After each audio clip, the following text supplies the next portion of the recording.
Hello again YouTube. I've had some comments through from people on Google Plus communities to see a bit more detail on the 1 to 1400 scale Star Trek Starfleet kits I've built up over the years. So this is going to be the first episode on what I'm called the Hero series to try and sort of showcase the work I've done. So with no further ado, as you can probably imagine and work out, this is the Galaxy class Starship USS Enterprise D from the Next Generation. And let's have a look at it in a bit more detail. So here we go, this is the Enterprise D. As a few of you are already aware, I've originally purchased this kit back in 1994, so it's been with me a few years now. I stripped her paint back in January or February earlier this year to give her a new lease of life for her 20th birthday. I thought it was quite a good thing to do. So all of these decals came through from JT Graphics. I stripped the paint right back and repainted everything again, including all the Aztecs. I didn't buy any masks or anything. I sort of did it by hand over many evenings in front of the TV, and then gloss varnished it, and then put the decals on, and then varnished it again.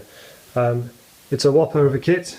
I'm sure many of you have got this out there already, and it does sort of come back. I think the kit was originally from Generations, I think, if I remember correctly, so I'm sure there's a few little things that have changed over the years. But she's an impressive girl, gone through lots of key things in my life, and really happy to have her. And I think she looks good despite being 20 years old. So what's next?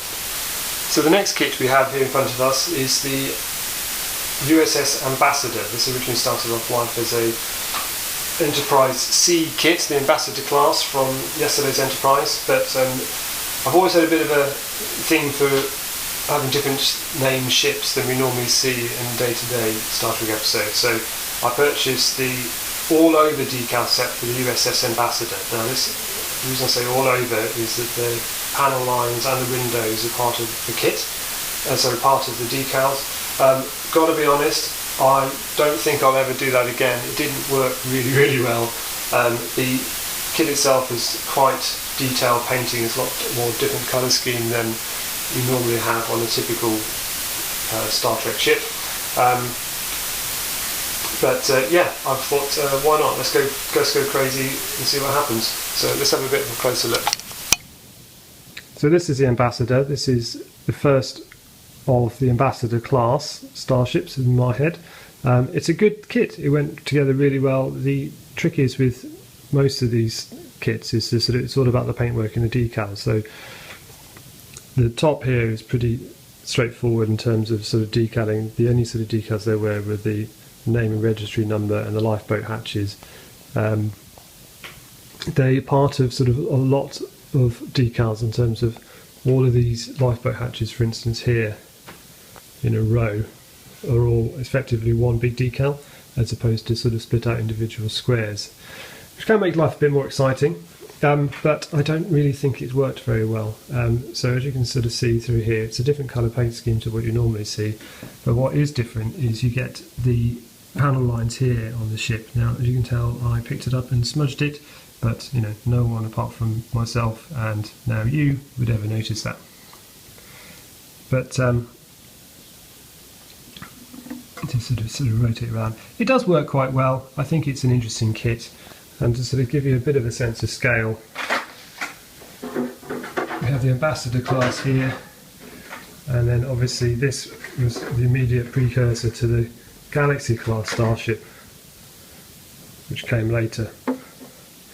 So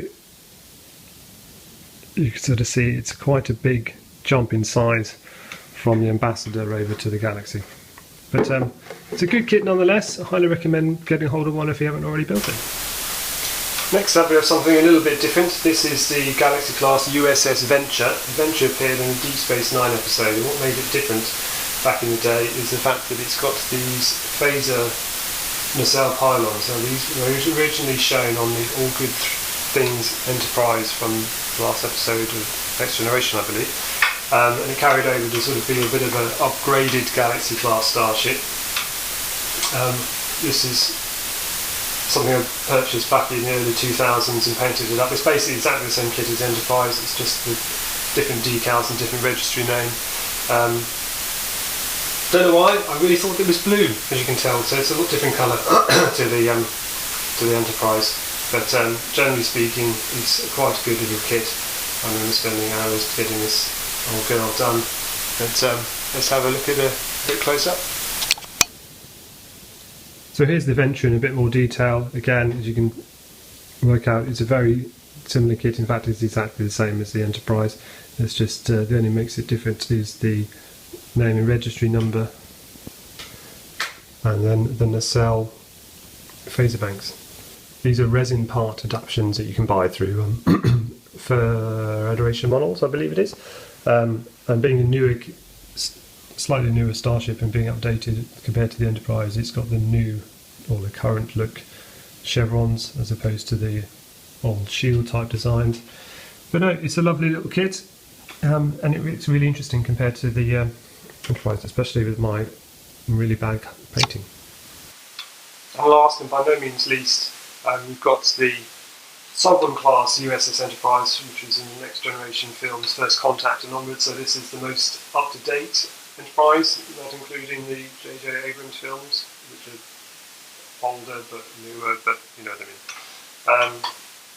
Got this kit back in 1997 or so, I think this got this part of the hoo-hop around First Contact coming out. So painting this while at university, and yeah, quite happy with it. I think she's getting a bit old now and showing her age, but unreal. So this is my Enterprise E Sovereign class Starship. Got it back in 1996 and 97, I think it was. I'm sure there's lots and lots and lots of ways I could improve it. I know there's a lot better kits out there on YouTube of guys who've done all the lighting parts and done the various Aztec decals, but they just weren't around 15 odd years ago, or nearly 20 if I can come to think of it. Yeah, quite pleased with it. I managed to sort of get it all done. I think you can sort of see where I sort of changed the colour halfway through, but fair approximation of the kit, and I still think it's probably one of the best looking kits, best looking Starships we've got, and yeah, really pleased. So thanks a lot. Bye.